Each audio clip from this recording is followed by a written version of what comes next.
তাহলে সব উম্মতের ব্যাপারে সেই উম্মতের নবীরা সাক্ষ্য দিবে, আর ওই নবীদের উপরে আমাদের নবী বিশ্বনবী সাক্ষ্য দিবেন। সুবহানাল্লাহ পড়েন। এজন্য বিশ্বনবী হচ্ছেন শাহিদ। শাহিদের আরেকটা ব্যাখ্যা হচ্ছে বিশ্বনবী সাল্লাল্লাহু আলাইহি ওয়াসাল্লাম আমাদের সাক্ষীর উপরে তিনি সাক্ষী দিবেন।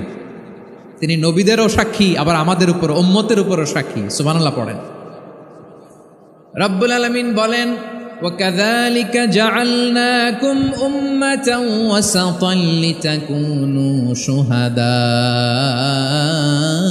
عَلَى النَّاسِ وَيَكُونَ الرَّسُولُ عَلَيْكُمْ شَهِيدًا।